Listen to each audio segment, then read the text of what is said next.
So let's formally begin our today's class. Before we start next topic, let's go quickly कि अभी तक हमने क्या पढ़ा है, क्या देखा है। तो स्ट्रेटेजी का चैप्टर है जो पहले हम और उसके अंदर हमने सबसे पहले ये जानने की कोशिश की कि स्ट्रेटेजी इट्सेल्फ। जस्ट मुझे कंफर्म कर दें that my voice is visible, not visible is audible and it's good. So साथ we move on.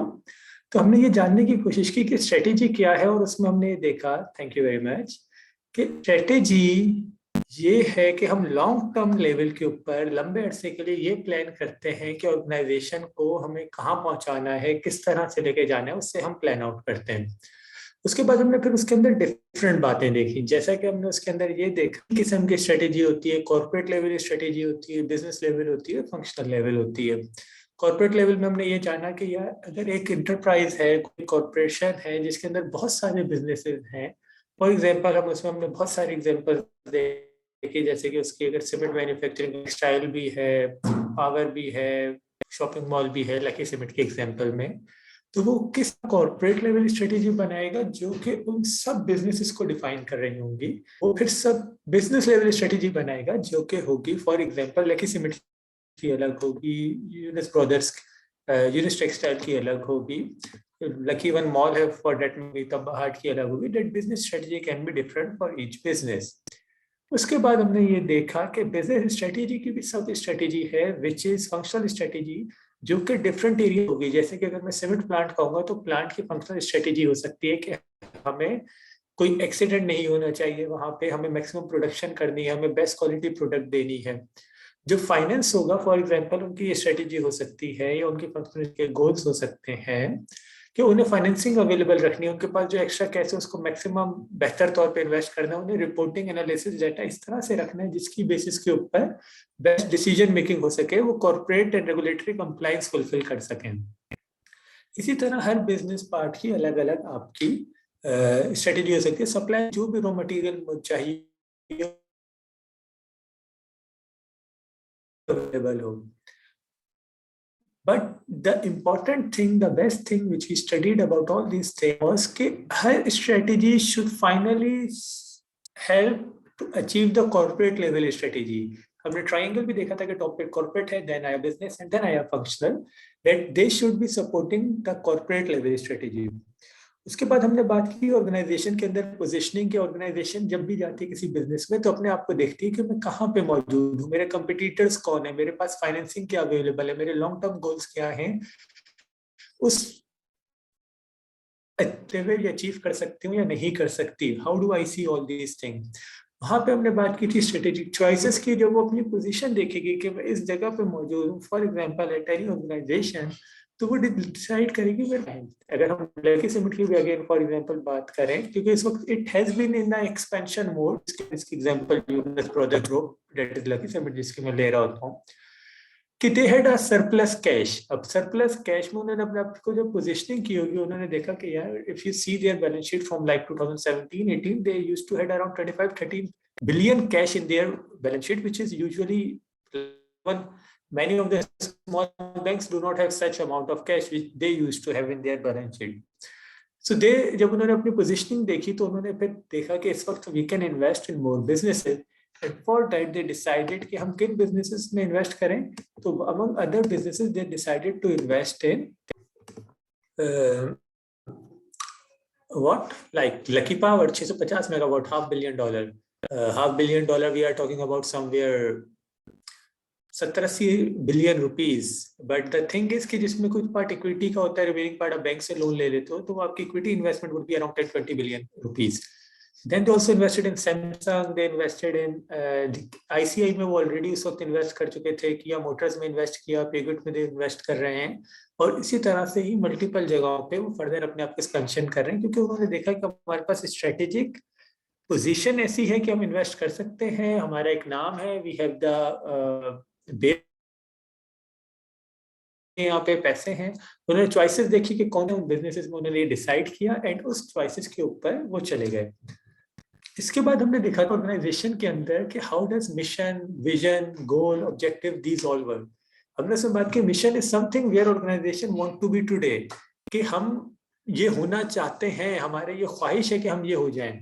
Where as the vision was कि हम क्या बनना देखते हैं, हमारा विजन क्या है कि हम कहाँ पहुंचना चाहते हैं। तो थिंग सिमिलर लगती है, बट हम उसमें क्या करें, हम फ्यूचर और प्रेजेंट में उसको चेंज करके बता रहे होते हैं। उसी तरह हमने बताया कि हमारे गोल्स होते हैं जो हमें चाहिए, ऑब्जेक्टिव होते हैं जिसमें हमने स्मार्ट का specific, measurable, attainable, realistic, time bound, कि ऐसी चीज जो कि आप सब ये स्मार्ट अब तक सुन चुके होंगे, कि ऐसी चीज जो कि हम अचीव करना चाह रहे हैं, लेकिन हमने वो स्पेसिफिक भी, 10% growth for that matter, may be our share price should be double by next year.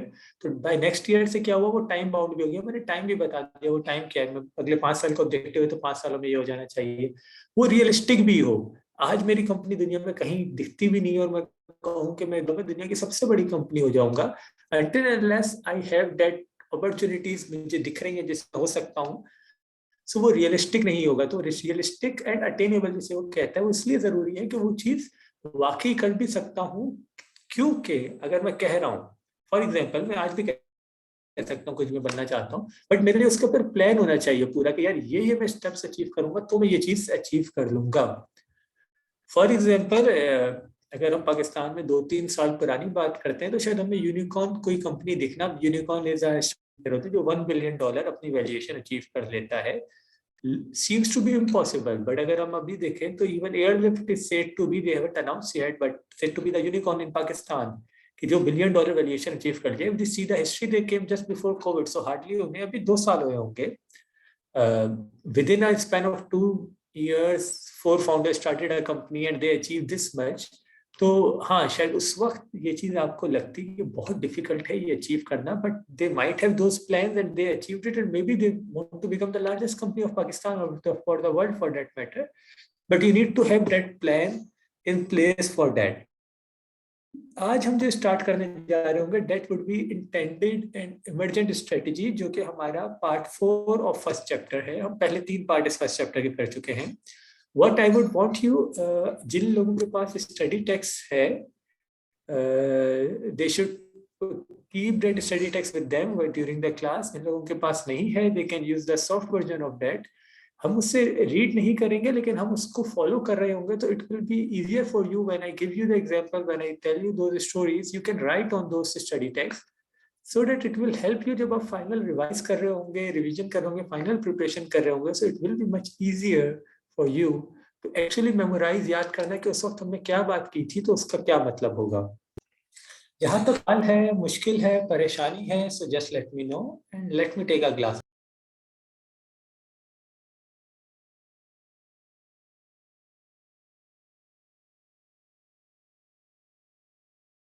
Of water.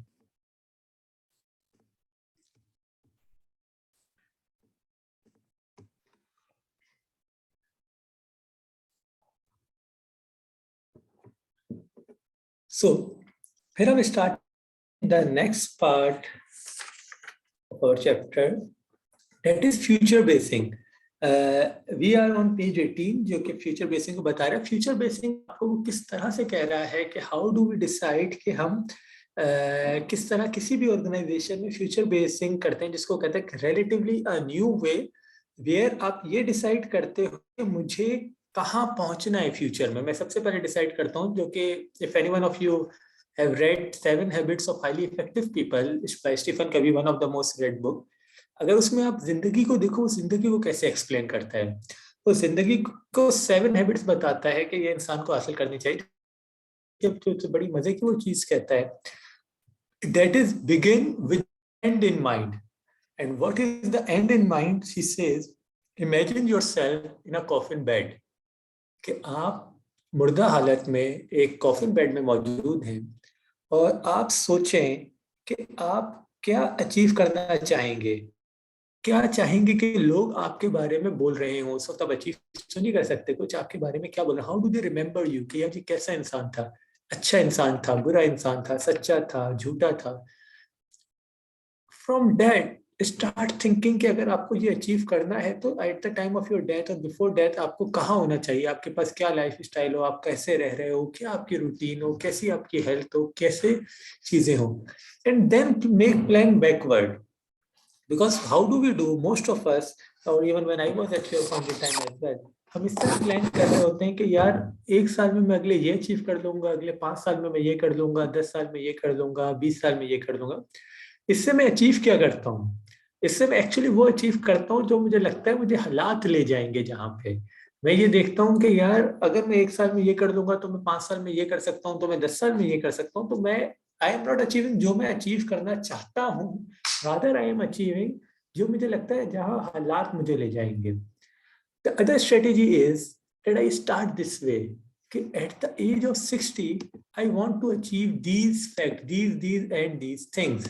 For example, मेरे पास एक बेहतरीन लाइफ स्टाइल होना चाहिए, मेरे पास एक अच्छी हेल्थ होनी चाहिए, मेरे पास दिस मैनी फैमिली मेंबर्स हो, मैं इस जगह पे रह रहा हूँ, मैं इस ये काम कर रहा हूँ, मैंने जिंदगी में अपना ये इम्पैक्ट लाया हूँ अपनी तरफ से, जिसका लोगों को मैंने एजुकेशन के लिए हेल्प किया हो, हेल्थ के लिए हेल्प किया हो, इन्वायरमेंट में मेरा कोई कंट्रीब्यूशन हो।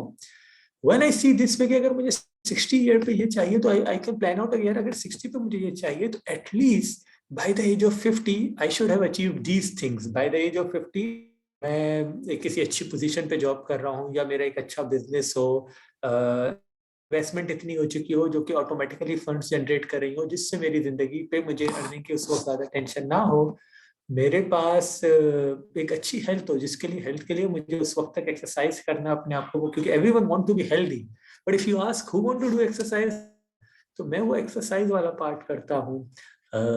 मेरे फैमिली मेंबर से अच्छे रिलेशनशिप हो, so that means I need to spend time with my family members as well, I need to go on vacations with them, I need to spend time with them. और इसी तरह then I can decide what I want to be at the age of 40 पे achieve करना है तो मुझे 40 पे क्या मिनिमम अचीव करना होगा, और उसके बाद मैं ये डिसाइड करूंगा कि क्या मुझे अगर 50 पे ये करना है तो 30 पे क्या करना है, और फिर अगले 1-2 सालों में 5 सालों में क्या करना है।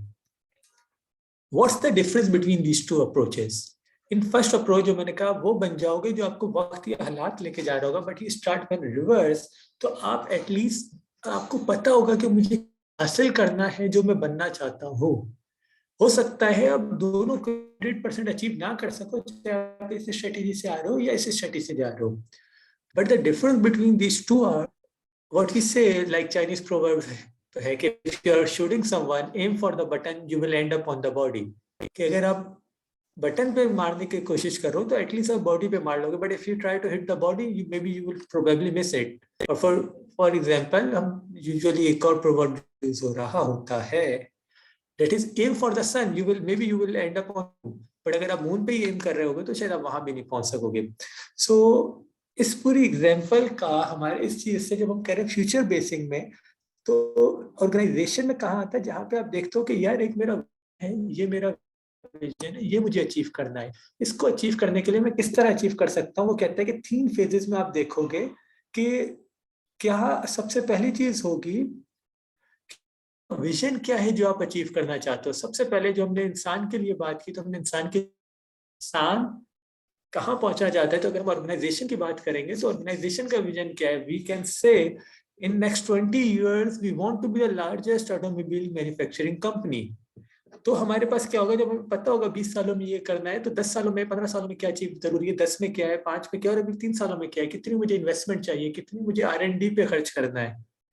अगर मैं इसको अदर वे राउंड चलाता तो मैं क्या कहता, मैं अगले 5 सालों में ये करूंगा, मैं उस 20 की तरफ शायद जा ही नहीं रहा होता। बट इधर एटलीस्ट फ्यूचर बेसिंग पे मैं क्या होगा कि मेरा विजन होगा what exactly I need to become. I need to become the best university of Pakistan next 10 years. If I need to become the best university of Pakistan in next 10 years, I need to have these things in next 7 years, next 5 years, next 3 years or 2 years for that matter.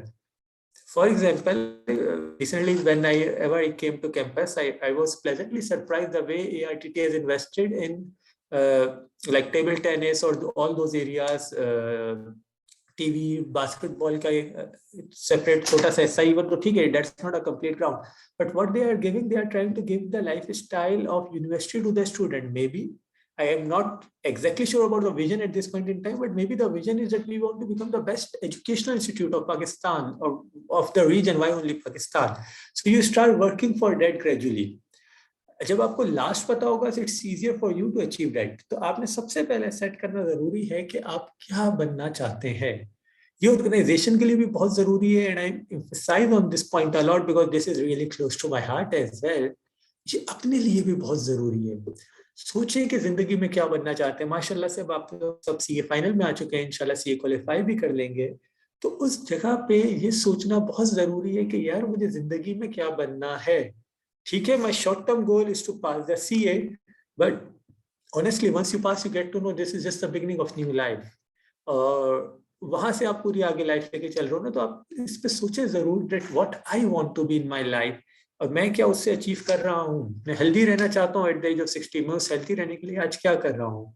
इसी तरह से each and every what I am doing today to achieve those fact.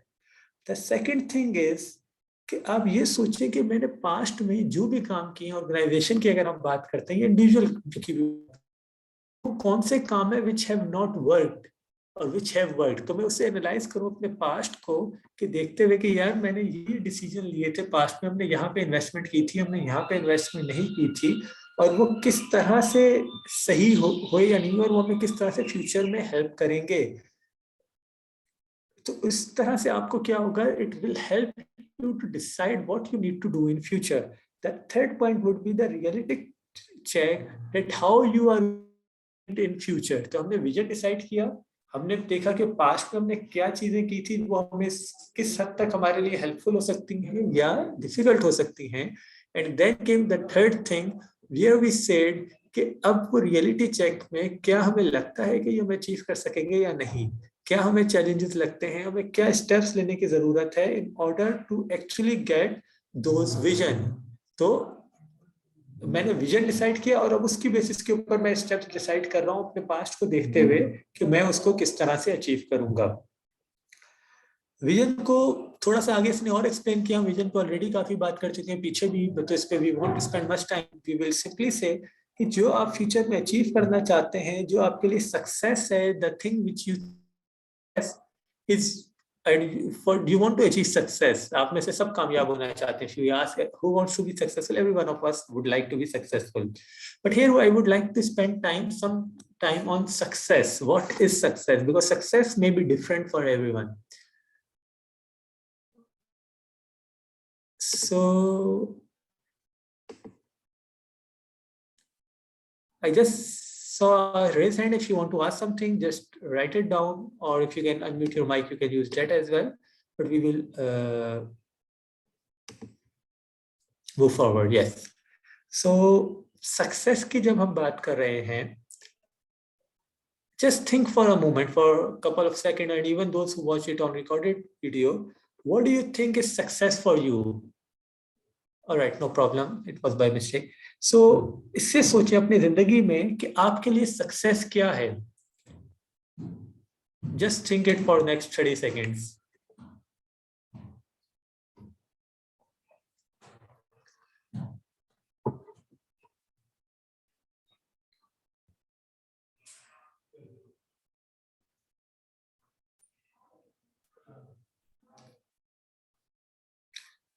Write it down in comment as well. What is success for you? That would be great.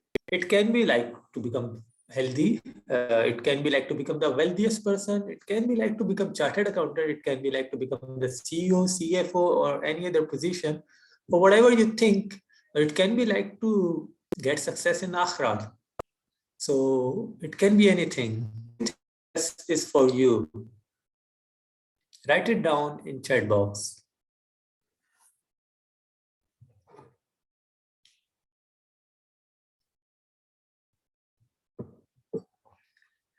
You don't need to write a lengthy statement. You can simply write in like a couple of words.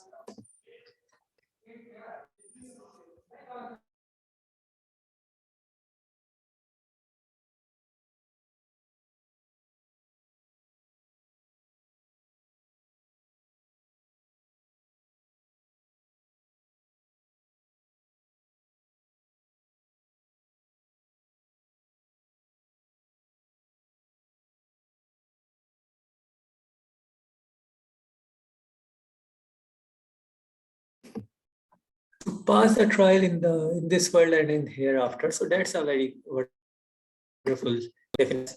कि हम इधर और इधर के बाद कामयाबी हासिल कर लें जिंदगी में भी और आखिरत में भी। बट हियर जो चैलेंज आएगा, अक्सर लोगों के लिए सक्सेस यही होती है, then what steps are we doing to do it, how are we planning it.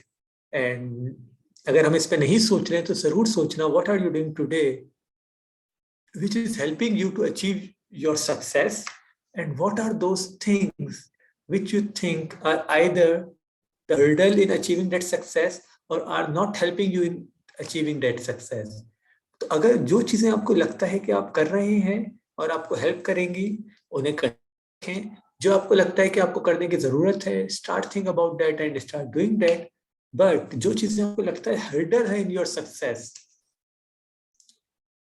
stop doing that because that is going to help you। and यही ऑर्गेनाइजेशन के लिए होता है, जब ऑर्गेनाइजेशन ये देखेगी कि यार हमारे लिए सक्सेस है, for example to provide the best health care system in Pakistan, तो उसके लिए हो सकता है वो दूसरे ऑब्जेक्टिव्स को लेट गो भी कर दें, कुछ पेशेंट्स को आप फ्री इलाज भी दे दें, कभी आप कम प्रॉफिट पे काम भी कर लें, कभी आपको पता हो कि आपके साथ ज्यादती हो रही है, serve the patient because your vision is to provide the best lifestyle, provide the health care system, not to just earn the money. But अगर आपका सिर्फ विजन होगा कि become the wealthiest person, so maybe you are ready to compromise everything to become the wealthiest person। जब हम vision के अंदर जा रहे हैं तो हम ये चीज देख रहे हैं कि यार आपका जो भी विजन है, जो मैं बार बार पीछे हाईलाइट भी कर रहा था, आपको ये डिसाइड करना होगा कि what are the resources available with you.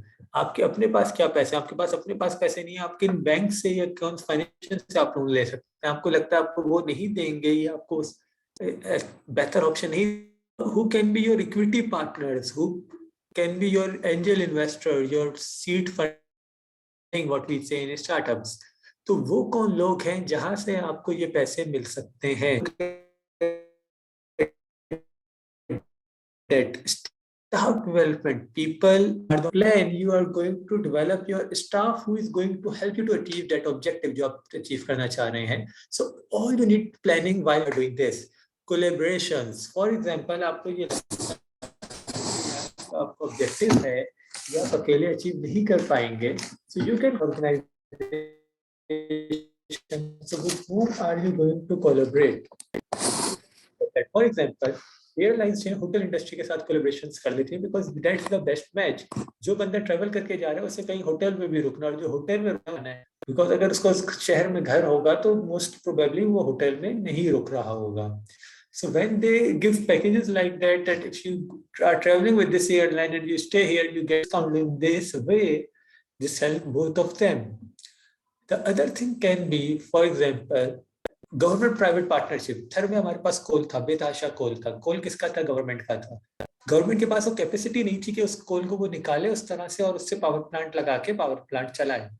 Capacity क्यों नहीं थी? उसके लिए बहुत हैवी इन्वेस्टमेंट चाहिए, उसके लिए बहुत बड़ा इंफ्रास्ट्रक्चर चाहिए और वो पूरी डेवलपमेंट टीम चाहिए रिसोर्सेज के साथ स्टाफ डेवलपमेंट जो कर सके। गवर्नमेंट का क्या एक्सपीरियंस रहा कि जो भी ऐसे प्रोजेक्ट उसने खुद से किए कंपैरेटिवली वो उतनी कामयाब नहीं रही, क्योंकि चैलेंजेस आए, मिसमैनेजमेंट आई, करप्शन आई, स्टाफ डेवलपमेंट नहीं हुई, रिसोर्सेज अवेलेबल नहीं थे।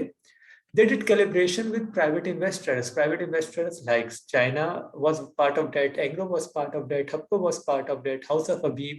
So they made a big consortium of many companies because it was multi-billion-dollar project. एक काफी बड़ा project था पाकिस्तान के लिहाज से।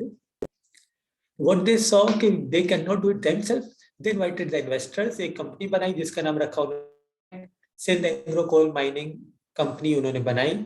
उससे उन्होंने क्या किया, उस कंपनी का काम था जिसमें डिफरेंट कंपनीज की होल्डिंग थी, कुछ गवर्नमेंट की, कुछ प्राइवेट सेक्टर की, कि वो अगर आप देखेंगे जो पाकिस्तान में कोल प्लांट है या जो जमीन के अंदर ओपन खड्डा किया, यूजुअली आपने देखा होगा मूवीज में डिफरेंट जगहों पे माइन होती है, माइन के अंदर से ट्रॉली जा रही होती है, उसके अंदर कोल भरते हैं और उस ट्रॉली के अंदर से कोल बाहर आ रहा होता है, आप सुराख करके अंदर जाते हैं।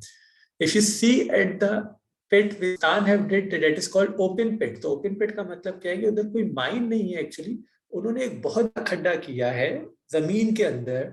तो खड्डा कैसे किया, वो आहिस्ता आहिस्ता ये डंपर में भरी है, वो बाहर गई है, मिट्टी निकाली डंपर में भरी है, वो बाहर गई है। I have seen that. जब आप उस माइन के टॉप पे खड़े हुए होते हो और जब नीचे आप डंपर देख रहे होते हो, लार्जर साइड डंपर, वो ऐसा आपको लग रहा होता है जैसे कोई चूंटी जा रही है। इट मींस वो इस तरह से बार बार घूम इतनी बार नीचे जा रही है कि वो फाइनली वहां पे पहुंचती है और फिर वहां से अब कॉल आना शुरू हो गया कई 100 मीटर नीचे जाने के बाद. What I'm trying to say is that was a very difficult project. Government could not do it, but they achieved it by doing collaboration. पहले शायद बहुत सारे सालों तक हम सोचते रहे खुद करें, हम नहीं कर सके, बट इट पॉसिबल. सो इन तमाम चीजों में रिसोर्सेज में हम जहाँ बात कर रहे हैं, हम इनोवेशन की बात कर रहे हैं, हम स्टाफ डेवलपमेंट की बात कर रहे हैं, वहाँ पे collaboration can be a really good substitute as well. अगर हम आगे चलते हैं जहाँ पे हम just give me a moment please.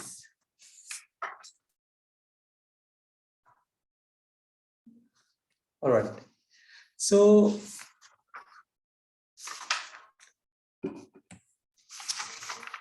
before we go ahead from vision, we missed just a couple of topics from behind from page 16, intended and emergent strategy. ये हमसे मिस हो गया था, so we will first complete this. Then we will solve a question from the suggested questions और फिर उसके बाद हम आगे चलेंगे. So अगर हम आते हैं पेज 16 के ऊपर जहाँ पे वो हमें बताता है intended strategy और फिर वो आगे बताता है emergent strategy. Just think नाम से क्या चीज जहन में आती है? इंटेंडेड, वो चीज जो आप थिंग, जो भी हमारी इंटेंशन है, जो भी हमारी इंटेंडेड है, that would be a well plan thing जो हम जिंदगी में चाहते हैं. तो अगर आप सोचते हो intended strategy would be a formal strategy जो आप नेक्स्ट 5 या 10 सालों के लिए बनाओगे या 20 सालों के लिए बनाओगे कि मैं किस तरह से मैनेज करूंगा. उसमें आप देखोगे मेरे कंपिटिटर्स जो है उनको मैं किस तरह से मैनेज करूंगा. उसमें आप ये देखोगे कि मेरे पास long term medium term goals क्या है, मेरे पास अपॉर्चुनिटीज क्या है, उन अपॉर्चुनिटीज को मैं किस तरह से कैपिटलाइज कर सकता हूँ. But when we talk about emergent strategy, that is bit different. Emergent strategy is the one which outcomes environment. जैसे कि हम बात करते हैं, बार बार कोविड ने बहुत सारे मुश्किल मसाइल हमारी दुनिया में पैदा किए, बहुत सारी लॉस भी हुआ दुनिया का. But if we see, this has changed the world altogether as well. Online classes is the biggest example of that. Online meeting, travel जिस तरह से कम हो गया. We never thought this would be so early, couple of years back जब तक Covid नहीं आया था. But the way it changed everything, so now it seems to be like that we have been doing it for decades. We are so used to of it that it feels like so simple, so common, so easy. तो इसी तरह से अगर हम देखते हैं कि जो कंपनीज पहले सिर्फ शॉपिंग मॉल्स पे आपको मिलते थे उनकी शॉप्स, जैसे कि अगर मैं कपड़ों की बात करूं, खाड़ी हो गया, अलकरम हो गया, गुल अहमद और ऐसा कोई भी ब्रांड, या सिर्फ आप फिजिकल जाके ले सकते थे. They all had to move towards the emergent strategy that was to make their own website, to sell it on social media और थ्रू वेबसाइट एज वेल. अगर हम देखें तो जिस तरह से रेस्टोरेंट्स हैं, so now restaurants have to, आपके पास ऑनलाइन का ऑप्शन पहले नहीं था. अब इस तरह से online even the grocery, the everything is moving towards the online shopping, online thing. तो अब कोई भी बिजनेस जो ऑनलाइन का ऑप्शन ना दे, वो ऐसा लगता है कि ही हैड गॉन आउट. तो आपको चेंजिंग इन्वायरमेंट के साथ मीट किए एक इमर्जेंट स्ट्रेटेजी बनानी पड़ी, जहां पे आपने कहा कि अब मेरे पास कोई और ऑप्शन नहीं है. In order to achieve this I need to change my strategy. भले मेरे 10 साल के गोल के जो मैंने ऑब्जेक्टिव बनाया था, अगर किसी इंस्टीट्यूट ने जस्ट इमेजिन 2019 में अपनी स्ट्रेटेजी बनाई होगी 10 साल की, तो शायद उसने ऑनलाइन क्लासेस इस तरह से ना रखी हो, जो जस्ट आफ्टर कोविड आने के बाद उसके पास कोई ऑप्शन ही नहीं रहा कि वो इमरजेंट स्ट्रेटेजी पे जाए और एक नई डिफरेंस चेंज करके ऑनलाइन क्लासेस का ऑप्शन भी रखे. If you talk about Unilever, मैं इसकी कई बार बात कर चुका हूँ. उन्होंने सैनिटाइजर प्लांट इमीडिएटली लगाया. शायद उनके लॉन्ग टर्म स्ट्रेटेजी में ना हो वो, but they felt the need due to changing environment कि बहुत जरूरी हो गया है कि अब हमारे पास सैनिटाइजर प्लांट हो, क्योंकि इसकी इमीडिएट नीड है. So with the passage of change in time आपको स्ट्रेटेजीज चेंज करनी पड़ती है. अकॉर्डिंगली आप उस स्ट्रेटेजीज को चेंज करके अपने ऑब्जेक्टिव को अचीव करते हैं, and that is called emergent strategy. So just let me know.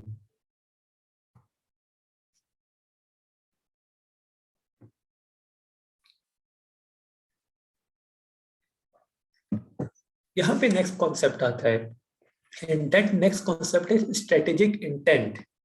And what exactly is this? This concept के आप अगर कुछ भी करना चाहते हैं तो आपकी एक इंटेंट होगी that you want to achieve this, you want to में फॉर एग्जाम्पल आपने अगर जिंदगी में कुछ भी सोचा है या ऑर्गेनाइजेशन ने कुछ भी सोचा है कि हमें ये अचीव करना है, उसकी एक इंटेंट है कि उसका हम किस तरीके से ये अचीव कर रहे होंगे। There would be change in circumstances, change in time. For example हम एजुकेशन इंस्टीट्यूट की बात करते हैं, तो हम एजुकेशन इंस्टीट्यूट में हम कहते हैं कि हमें best possible living standard, best possible education provide करनी है। हमारी इंटेंट ये थी, हमने पहले ये बनाया था, हमने जाएंगे, but with the change in time we felt the need कि अब इसकी हमें जरूरत है। So what I'm trying to highlight is that by the change in time, by the passage of change in time, there may be a पे आप उसको हासिल करने का तरीका चेंज कर दें कि आप किस तरीके से उस ऑब्जेक्टिव को हासिल करेंगे, बट वो ऑब्जेक्टिव आपका सेम ही रहेगा कि to provide the best quality education to the institution और to the students. So strategic stent की जब हम बात करते हैं, high level statement of how an organization achieve its vision, तो आपने किस तरह से अपने विजन को अचीव करेंगे, आपने इस पे एक अपनी इंटेंट बता दी। अब intent embraces the concept of stretch, which means कि आप जहां आज हो, आप ये सोचोगे मैं किस तरह से अपने आप को मैक्सिमम स्ट्रेच करके अपने आप को आगे से आगे ऑब्जेक्टिव हासिल करने में पहुंच सकता हूं। मेरे पास दो ऑप्शंस हैं। मैं आज हूं, मैं कहूँ यार मैं बहुत अच्छा चल रहा हूँ, talk about the institute for example, या एटीट्यूड का बहुत अच्छा चल रहा है, हमें कुछ करने की जरूरत नहीं है, we are earning a good handsome money and there is no use कि हम क्यों एफर्ट करें, हमारी क्यों इंटेंट हो कि हम ज्यादा मेहनत करें। The other thing can be of continuous, आपको यार नो ठीक है जो भी हमारे पास है we are doing the best, but now we should have that strategic intent to even stretch our resources, stretch ourselves and become the even better, and for that we need to move on improving ourselves. So जब आप उसके ऊपर जाओगे that will provide you the opportunity to sustain as well as improve। क्योंकि अगर आप कभी भी ऑर्गेनाइजेशन में ये सोच लेते हो जैसे हैं that's the best and we do not need to stretch ourselves, soon you will be out of market, like what happened with Nokia।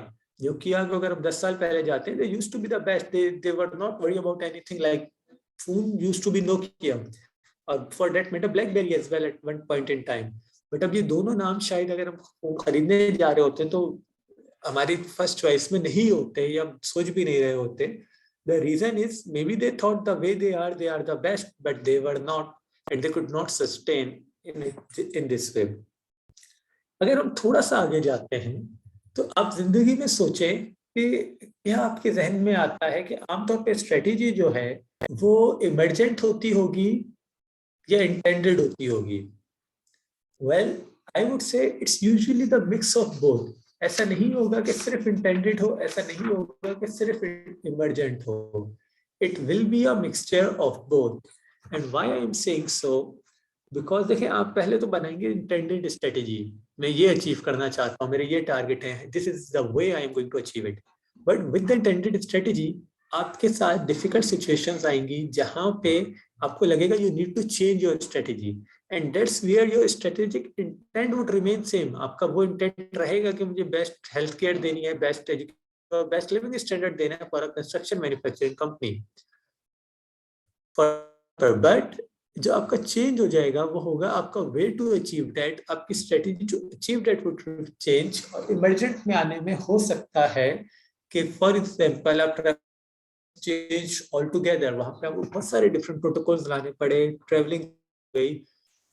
If you talk about Airbnb, like that used to be the company जो कि आपको houses provide करती थी जहां आप जाके रह सकते थे फॉर शॉर्टर टाइम, सस्ते अमाउंट में।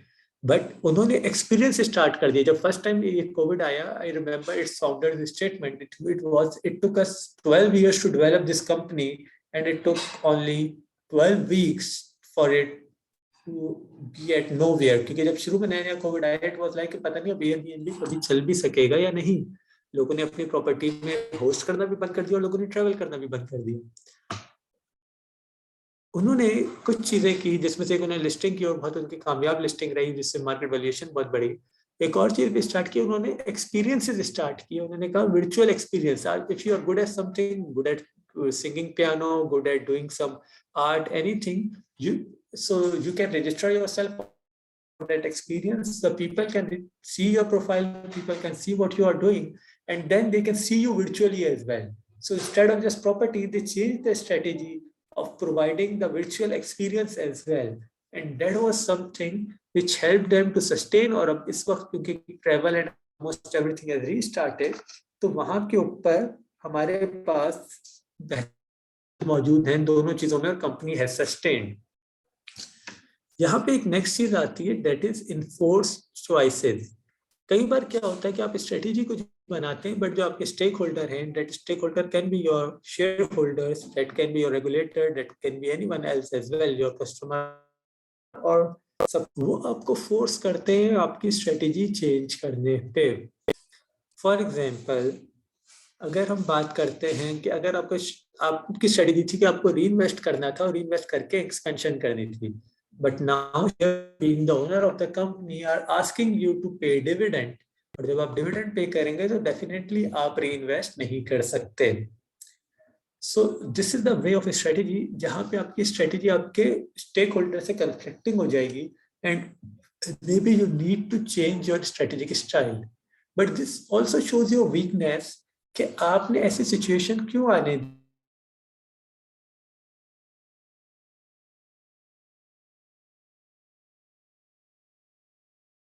दी कि जहां पे your strategy and conflict with each other. So that's where you also need to think to sit with them and realise your strategy so that it is a win win situation for all of us. Just let me know if there is any question by now, or then we will go towards let me share my screen as well, ताकि हम एक brief question करते हैं, and after that question we will come back here.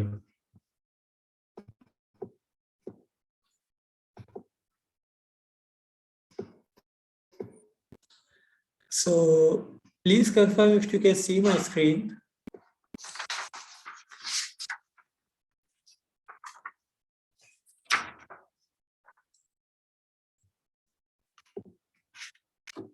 Great.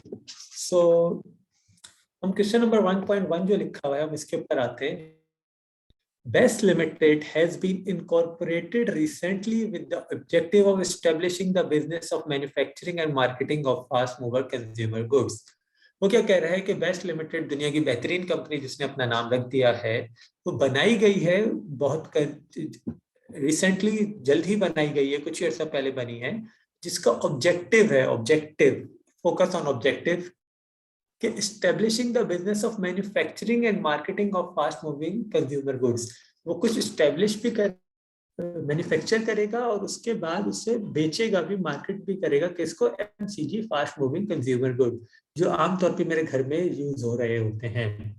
The company realized that it would have to compete in a highly challenging environment। अब company एक ऐसी जगह पे आ गई है जहां पे काफी चैलेंजिंग एनवायरनमेंट है। अब आपको से क्या पूछ रहा है, वो आपसे पूछ रहा है required discuss briefly why it would, important है, मुझे डिस्कस करना है, ठीक है, मुझे डिस्कस करना है। कैसे डिस्कस करना है? ऐसे पार्ट में डिस्कस करना है, ठीक है। क्या डिस्कस करना है? व्हाई, ऐसा क्यों है। It would be essential for BL to give high degree of importance, ये ऐसा क्यों है कि बीएल को हाई डिग्री ऑफ इंपॉर्टेंस, बहुत ज्यादा इंपॉर्टेंस देनी होगी to the strategic planning process, strategic planning process के ऊपर, for achievement of its corporate, उसके कॉर्पोरेट ऑब्जेक्टिव अचीव करने के लिए। अब आंसर पे जाने से पहले दो तीन चीजें सोचें।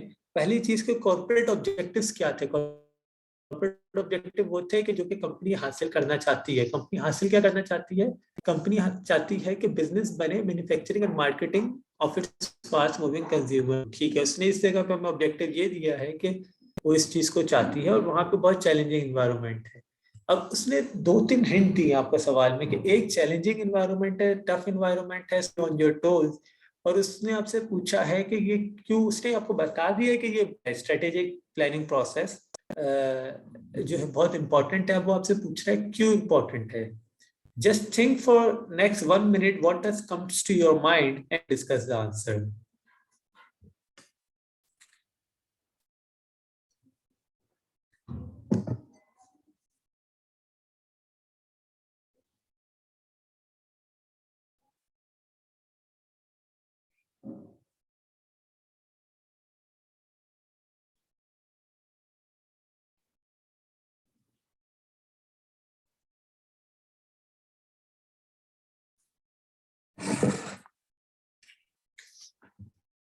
अच्छा, अब हम सोचते हैं यहाँ पे किसी भी ऑर्गेनाइजेशन के लिए स्ट्रेटेजिक प्लानिंग प्रोसेस क्यों जरूरी है. नंबर वन थिंग, जब वो स्ट्रेटेजिक प्लानिंग कर रहा होगा वो हाईलाइट करेगा कि यार मैं अपने रिसोर्सेज को किस तरह से बेटर यूटिलाइज कर सकता हूँ. That's one thing. वो ये देखेगा मेरे पास क्या अपॉर्चुनिटीज हैं, जो हमने स्ट्रेटेजिक चॉइसेस वाली पार्ट पढ़ा था कि वहां पे मेरे पास क्या अपॉर्चुनिटीज है, स्ट्रेटेजिक पोजीशन में था, क्या रिसोर्सेज हैं, क्या अपॉर्चुनिटीज हैं. वो स्ट्रेटेजिक प्लानिंग प्रोसेस के ऊपर वो ये चीज देख रहा होगा. वो ये देख रहा होगा कि मैं किस तरह से अपने रिसोर्सेज को, अपने ह्यूमन डेवलपमेंट को बेहतरीन तरीके से यूज कर सकता हूँ, किस तरह से उसे डेवलप कर सकता हूँ. वो ये देख रहा होगा मेरा मीडियम टर्म प्लान क्या होना चाहिए, शॉर्ट टर्म प्लान क्या होना चाहिए, ताकि मैं उसे अचीव कर सकूं. अगर आप ये सारी चीजें सोचें तो ये सारी चीजें सबके लिए जरूरी होंगी. सही है, हम इसके सजेस्टेड आंसर पे भी आते हैं. बट उसने आपको जहाँ पे बोल दिया कि कम्पिटिटिव एनवायरनमेंट में डाल के इस चीज को उसने थोड़ा और कर दिया कि उसने खुद ही बता दिया जरूरी है. But you can simply think, अगर हम इसका आंसर लिख रहे होंगे, पहले तो हम आंसर लिखेंगे by the name of Best Limited. हम ये नहीं this company for your company, हम इसको स्पेसिफिक करेंगे कि discuss briefly due to the following facts, due to the following reason the importance strategic planning process will be highly important for best limit. हम which are as follows, तो हम ये बताएंगे कि इन इन वजूहात से ये बहुत जरूरी है कि ये बेस्ट लिमिटेड को हेल्प करेगा अपॉर्चुनिटीज हाईलाइट करने में, बेटर रिसोर्सेज यूज करने में, किस तरह से ह्यूमन डेवलपमेंट जो है उसको यूज करना है, उसके अंदर किस तरह से long term short term planning के करने में उसको डिसाइड हेल्प आउट करेगा. अगर हम देखते हैं इसका आंसर भी जिसमें दिया हुआ है, it would be essential for Best Limited to give high degree of importance to the strategic planning process following objective.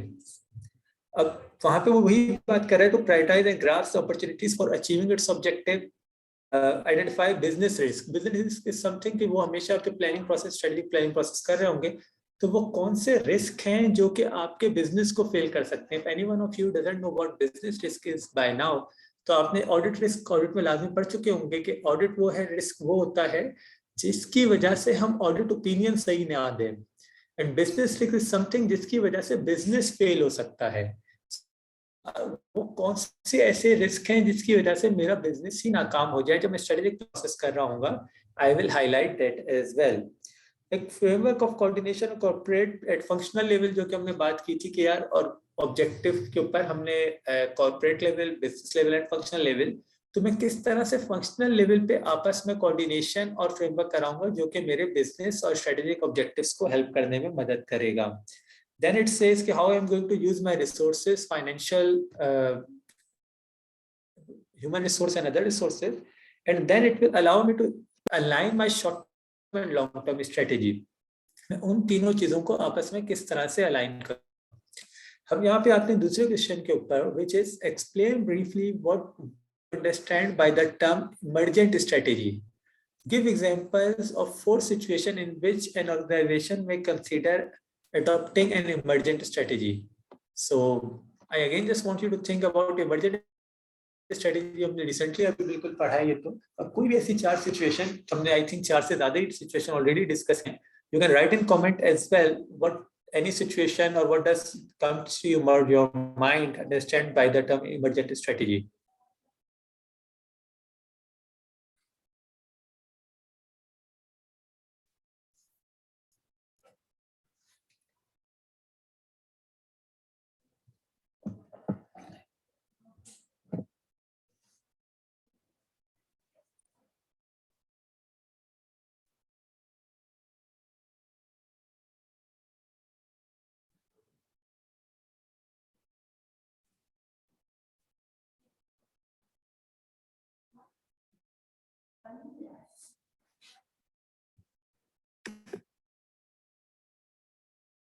Yes, that's a wonderful example. Online classes after outbreak of COVID-19. तो COVID-19 आने के बाद strategy में जो हमारी change हुई classes लेने की ऑनलाइन, तो वो इमरजेंट स्ट्रेटेजी है. So what comes to our mind by emergent, it is a strategy जो कि हमें चेंजिंग एनवायरनमेंट, चेंजिंग सिचुएशंस, उसकी वजह से जो हमें स्ट्रेटेजी डिवाइस करनी पड़ती है. That's this one is online. इसके एग्जांपल में ऑनलाइन क्लासेस हो गई. अगर पॉल्यूशन का कोई लॉ ऐसा आ जाता है जिसकी वजह से आपकी पॉल्यूशन पे रेस्ट्रिक्शन हो जाती है, इससे ज्यादा एमिशन नहीं होनी चाहिए कार की, तो वहां पे आपको अपना धुआं कम करना होगा कार्स मैन्युफैक्चरिंग कंपनी को. That would be also an emergent strategy. Loss Pakistan में डेली चेंज होते रहते हैं, तो टैक्सेशन लॉस चेंज होने से जो हमें इम्पैक्ट, अपनी स्ट्रेटेजी चेंज करनी पड़ रही है. So that will also be the part of our emergent strategy. इसी तरह से अगर हम और सोचते हैं, तो कोई हमें अपॉर्चुनिटी दिखती है, सैनिटाइजर का ऑप्शन दिखा आपको बनाने का, या मास्क का दिखा, बहुत सारी कंपनीज ने फौरन से मास्क बनाना शुरू कर दिया जैसे ही कोविड आया. तो that was the part of their emergent strategy. इसकी आप जितनी एग्जांपल सोचें that can comes to your mind. So this आप 4 एग्जांपल दे सकते हैं. आप डिफाइन करेंगे कि what is the what are the example of emergent strategies. Just let me know जहां तक कोई question, anything you would like to ask or discuss.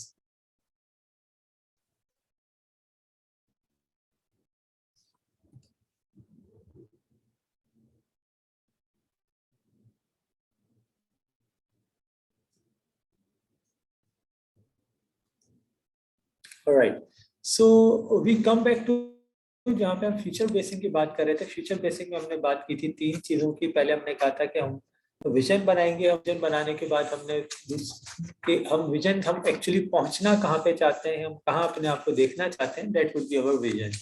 और विजन के बाद फिर दूसरी चीज होगी माइलस्टोन में. हम ये देखेंगे पिछले टाइम में हाउ हैव वी परफॉर्म्ड और how can that help us और maybe unhelp us in achieving that vision. तो हमने ये देखा था कि जो पिछले हमारा टाइम गुजरा है उसमें वो कौन सी चीजें हैं जो कि हमें हेल्प की हैं, जिसने या नहीं की हैं. यहाँ पे अगर आप पेज नंबर 19 पे आएंगे तो इसमें एक चार्ट बनाया हुआ है जिसमें वो डिफाइन कर रहा है. फॉर एग्जांपल अगर आप 12 मंथ्स अगो आपने सोचा अचीवमेंट क्या थी, we successfully launched our new website. तो आपने हिस्ट्री में देखा, ठीक है, हमने एक सक्सेसफुली अपनी न्यू वेबसाइट लॉन्च की थी. उससे हमारा इवेंट या एक्शन क्या होता है, we subcontracted technical development to a specialised developer in 360 degree 3D interactive window shopping. तो हमारा इवेंट ये हुआ था जिससे हमने सीखा कि वो चीज, फॉर एग्जांपल अगर हम कपड़ा बनाने की कंपनी है, किसी भी चीज की कंपनी है, और हमें ये लग रहा था कि we are not the website manufacturing company, तो हमारी उसमें एक्सपर्टीज नहीं है. सब कॉन्ट्रैक्टर जिसने वो काम किया हमारे लिए and gave us the best website. तो हमने लर्न ये किया कि शायद जो चीजें हमारी एक्सपर्टीज नहीं है, we need to engage some other organisation with us and that will be more beneficial. Then 11 महीने पहले एक और it is highly satisfying that the website received great feedback with a 97% excellent rating. We all know जो अगर हम Google play store पे भी कोई प्ले स्टोर डाउनलोड करने जा रहे होते हैं, जब हम रेटिंग देखते हैं, यूजुअली फीडबैक देखते हैं, लोगों का अच्छा नहीं होता. भले वो 4.7 4.8 भी रेटिंग आ रही है उसकी, लेकिन लोगों ने यूजुअली, क्योंकि मेहनत वही करता है लिखने में जो कि बुरा कह रहा हो. जो अच्छे कह रहे हो तो सिर्फ स्टार देके आगे आपको दिखता हुआ जो लोग बुरा कह रहे होते हैं, जो लोग लिखते हैं साथ में. सो अगर वो कह रहे हैं कि 97% ग्रेट फीडबैक आया, that's a big achievement. We involved a customer focus group in designing the new interface which comprised a mix of existing and potential customer. तो हमने क्या किया कि हमने एक कस्टमर फोकस ग्रुप बनाया है डिजाइनिंग इंटरफेस. हमने कहा कि हम वेबसाइट किसके लिए बना रहे हैं, हम वेबसाइट बना रहे हैं अपने कस्टमर के लिए. उसमें हमने वो ग्रुप बना के इन्वॉल्व किया उसमें कस्टमर फोकस का, जिन्होंने देखा कि जो हमारे कस्टमर हैं वो क्या चाहते हैं, तो जो हमारे पोटेंशियल कस्टमर्स हैं वो क्या चाहते हैं, और उसकी वजह से हमने ये चीज, हम क्या देख रहे हैं, हम ये देख रहे हैं कि हमारी अचीवमेंट क्या थी और वो कौन सा इवेंट था या माइलस्टोन था जिसने हमें वो अचीवमेंट हासिल करने में मदद की. Number 3 thing, we are pleased that over 85% of our new customer sales are now generated through the website. तो जितने हमारे कस्टमर्स न्यू आ रहे हैं उसमें से 85% वेबसाइट. दैट अगेन मींस के सिर्फ 15% फिजिकल स्टोर पे आ रहे हैं. तो हमारी वेबसाइट रियली ग्रेट जॉब कि हमने 5 महीने पहले हमने एनालिसिस किया और उस पर हमने क्या माइल हमारा इवेंट था. We ran a highly successful sales and marketing campaign that focused on the unique customer benefits of the new website. जिसने हमने कैंपेन में बेनिफिट दिए. फॉर एग्जांपल आप देखते हैं रेस्टोरेंट्स के ऊपर भी या डिफरेंट जगहों पे कि वो कहते हैं कि अगर आप ऑनलाइन बाय करेंगे तो there would be this discount. लेकिन अगर आप फिजिकली आके ऑर्डर देंगे, आप आते हैं हमारे पास या आप टेक अवे करते हैं चाहे फिजिकली ऑर्डर देके या आप यहाँ बैठ के खाते हैं, तो ये डिस्काउंट नहीं होगा. This could be a part of campaign. आपने 3D दिया है तो आपने कहा यार अगर जो भी चीजें तो एक्चुअली आप उसका 3D वर्जन भी देख पाओगे तो आपको एग्जैक्टली पता चल जाएगा क्या प्रोडक्ट है, किस तरह से ये काम कर रही है. Why do you do this? खाना आप अगर टेक अवे करोगे या यहाँ के लोगे तो नहीं है, घर से ऑर्डर कर रहे हो तो है, क्योंकि आप ह्यूमन इंटरवेंशन भी उसकी कॉस्ट बच रही है ना. एक बार मैंने वेबसाइट बना दी और मैक्सिमम जितने भी लोग यूज कॉस्ट उनकी सिमिलर रहेगी. इन कंपैरिजन जो अगर आपके बंदा आएगा फुटसॉल तो आपको बंदा अटेन करने के लिए भी एक बंदा रखना है, आपको गार्ड रखना है, आपको अगर वो बैठ के खाएगा तो बर्तन भी बैठने की जगह भी बनानी है, सब कुछ करनी है. So you are actually bypassing that whole procedure and saving your cost as well. अगर शॉप है आपकी कपड़े की तो शॉप पे दिखाना और वो सारा, अगर सोचे वेबसाइट के ऊपर आप जितने भी कपड़े चेंज कर लें, कोई किसी को वो एफर्ट या मेहनत नहीं करनी पड़ रही ना. बट वही अगर आप शॉप आप आ रहे हैं, आप देख रहे हैं, ये दिखाएं वो दिखाएं, आप ट्रायल कर रहे हैं everything, that actually cost them. तो वो कॉस्ट जो सेव कर रहे हैं, they can give that in the form of discount.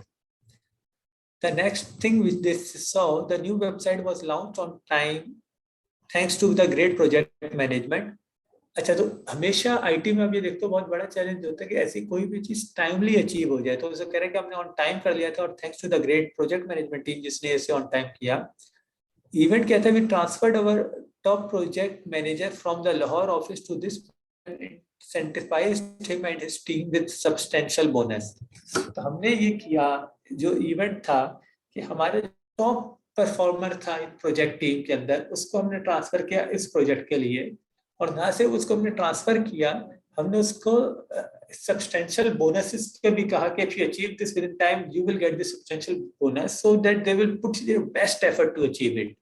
And together with that what you do, you give power to your resource as well. आप मतलब आप सिर्फ बोनस दे दें, आप सिर्फ उसे भेज दें किसी भी अच्छे बंदे को, until unless you give him power to take decision to do the things what required to achieve that person won't be able to achieve. But ये 4 चीजें देखने से हम क्या सीख रहे हैं? हम ये सीख रहे हैं कि अगर हमें फ्यूचर में हम जा रहे हैं, जो हमारा विजन है, तो हमारी ये चीजें सक्सेसफुल हुई थी तो इस तरह की स्ट्रेटेजी हमें लेनी होगी. हमें ऑनलाइन की तरफ ज्यादा जाना होगा, हमें अपने बेस्ट रिसोर्सेज को पावर और ऐसे क्रिटिकल कामों में इन्वॉल्व करना होगा. हमें उन्हें मोटिवेट करने के लिए बोनसेस और ऐसे चीजें भी साथ में देनी होंगी. Then comes the fourth point, that is reality check. The reality check stage involves planning and strategizing how to achieve its milestones through scheduling events and assessing resources required. कि हम कह तो रहे हैं तो हम ये अचीव कर लेंगे, but how do we think कि हम ये अचीव करेंगे, क्या रिसोर्सेज चाहिए, उसके लिए हम अपने आप को रियल टाइम सवाल पूछेंगे कि यार क्या मैं वाकई अचीव कर सकता हूँ नहीं. The questions could be, would we accept the vision without reservation exactly what it has been described? कि हम ऐसा विजन जो कि हमने डिस्क्राइब ना किया हो हम उसे लेंगे. क्या what resources would we need and how would we obtain it?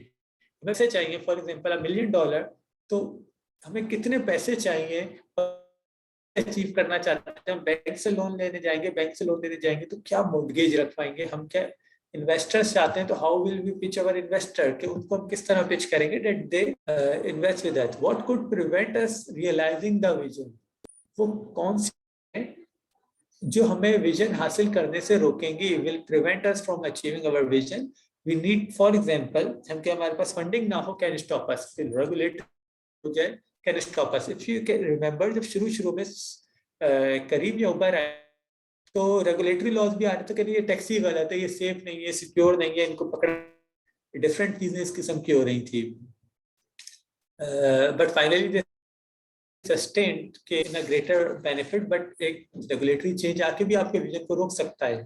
So how you are going to do, what action would be take right now to make it happen? कौन से एक्शन है जो मुझे आज करना जरूरी है ताकि मैं अपने विजन तक पहुंच सकूं. How will be sell the vision to all impacted stake holders.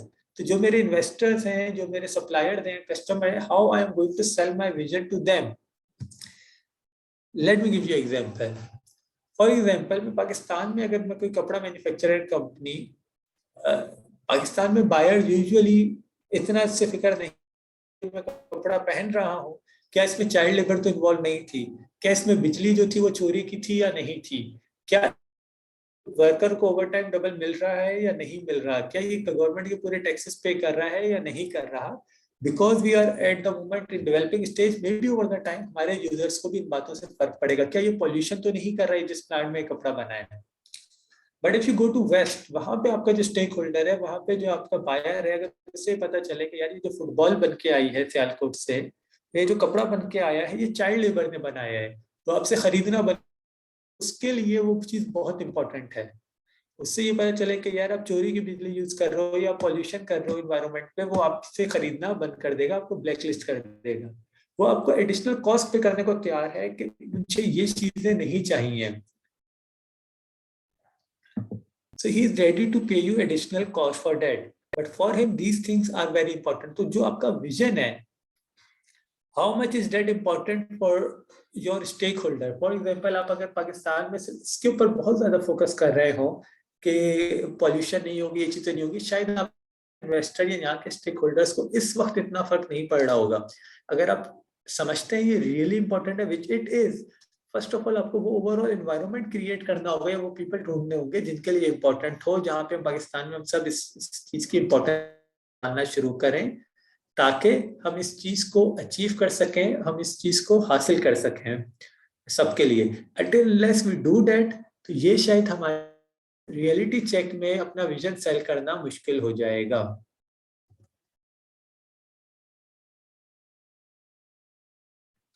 यहाँ तक कोई सवाल है, so just let me know, then we will move to the next part of our chapter, that is stakeholders and stakeholders expectation.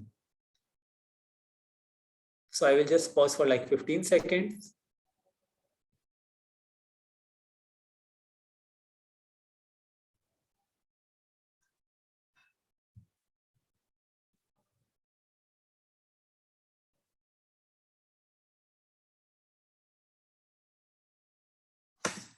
Alright, so अगर हम next part देखते हैं तो डेट इज स्टेक होल्डर और stake holders expectation. तो सबसे पहले बात आती है कि यार स्टेक होल्डर कौन होते हैं. हम शुरू से बात करते आ रहे हैं, अब तक तो आप लोगों को याद हो गया होगा कि स्टेक होल्डर कौन होते हैं. स्टेक होल्डर मेरे शेयर होल्डर्स भी होते हैं, are among one of those, but those are not my only stakeholder. उसके साथ साथ मेरे स्टेक होल्डर्स में मेरे सप्लायर भी आ रहे हैं. अगर मैं इधर देखता हूँ चैप्टर, तो इसमें बहुत सारे नाम दिए हुए. उसने सबसे पहले शेयर होल्डर को कह दिया है, फिर उसने कह दिया कि different class of shareholder, bondholder, investment community, lenders, आपके जो बैंक है they are also your stakeholder. आपने उनका पैसा लिया हुआ, आपके कस्टमर, आपके डायरेक्टर, आपके सप्लायर, आपके employees, government regulatory bodies for example जो आपको टैक्सेस, और प्रेशर ग्रुप्स, वो इन्वायरमेंटल प्रोटेक्शन ग्रुप्स को भी कह रहा है, ह्यूमन राइट्स को भी कह रहा है कि अगर उन्हें पता चलता है कि आपके पास चाइल्ड लेबर काम कर रहे हैं तो they will also come against you. Transparent international for that matter. Local community, हम अक्सर बात करते हैं हमें बंदल आइलैंड को डेवलप करना है, तो वहाँ पे फिशरीज वाले जो है वो लोकल कम्युनिटी से अपोज करते, इससे हमारा रोजगार खराब होगा, तो they are also stakeholder. Gwadar की हम बात करते हैं, गवादर में हमें बेस्ट सिटी बनाना है, तो उधर के जो रहने वाले हैं, या थर में हम पावर प्लांट लगाने जा रहे हैं, तो थर में फाइट टेल यू जब हम वहाँ पे पावर प्लांट लगाने गए हैं, तो उस दर से जो लोग रहते थे, कुछ लोगों को आपको डिलोकेट भी करना पड़ा. So they said they will provide the home to them, कि पूरा घर बना के हम देंगे, हम उन्हें स्कूल देंगे, हम उन्हें पानी, बिजली, ये सारी फैसिलिटीज देंगे. वो मिलती है नहीं मिलती किस हद तक, I am not aware of that exactly, but yes I do know कि हॉस्पिटल और स्कूल उन्होंने वहाँ पे बनाए हैं, कुछ मॉडल हाउसेस भी बनाए हैं जो कि एक्चुअली दिए जाएंगे. और उस मॉडल हाउसेस में बड़ी जबरदस्त चीज थी व्हेन आई विजिटेड देयर, कि उन्होंने नॉर्मल घर की तरह तो बनाया, बट उसके बाहर वो एक मिट्टी का भी घर बना के और उसके ऊपर उससे छपरा बनाया. व्हेन आई आस्क्ड ये ऐसा क्यों है, तो उन्होंने बताया कि इधर की कम्युनिटी इस तरह के उसमें रहने की आदी है कि ऊपर से छपरा और साइडों से मिट्टी का वो हो घर, और भले हम इन्हें पक्का घर भी दे दें, like this the more. So that is why उनको घर के अंदर ही दोनों ऑप्शन दिए गए हैं. They can live in normal home, और जो इसमें रहना चाह रहे हैं तो वो घर के बाहर जो सहन है उसमें ये भी है. They have both the options. So general public is also your stakeholder. कोई बंदा ना आपका कस्टमर ना डायरेक्ट आई है ना कुछ है, बस वो कह रहा है कि आपका बिजनेस की वजह से पाकिस्तान को ये नुकसान हो रहा है या लोगों को, ये एनवायरनमेंट को ये नुकसान हो रहा है. So he can also file a case against you. उसके मेरिट्स एंड डीमेरिट्स बाद में देखे जाएंगे, but at least he can file a case. So that's where it's also your stakeholder. But the more important thing is कि कौन सा इतना important है. हर स्टेक होल्डर आपके लिए उतना इम्पोर्टेंट नहीं होगा. फॉर एग्जाम्पल शेयर होल्डर है, वो आपके लिए शायद कंपैरेटिवली काफी ज्यादा इम्पोर्टेंट होगा, क्योंकि उसके ऑब्जेक्टिव को, उसकी सक्सेस को आपने अचीव करना है. इन कंपैरिजन अगर आप जो मेरा सप्लायर है, शायद वो मेरे लिए उतना ज्यादा इम्पोर्टेंट नहीं होगा अगर मेरे पास मल्टीपल सप्लायर मौजूद है. मेरा एक सप्लायर मुझे फ्यूल नहीं दे रहा फॉर एग्जाम्पल, सो पीएसओ अगर मुझे फ्यूल नहीं दे रहा तो मेरे पास बाइको है, हेस्कॉल है, शेल है, टोटल है. बट अगर मेरी कोई ऐसी प्रोडक्ट है जो कि सिर्फ एक ही सप्लायर है उसका, और वो मुझे नहीं दे रहा, तो yes, that would be more important for me at that point in time. मेरे customers are very important stakeholder, because we always say customers are always right, customers are the king. So those are important for us. Director are usually the representatives of shareholder. So वो आपके लिए important है. तो हर stake holder की importance कम या ज्यादा हो सकती है.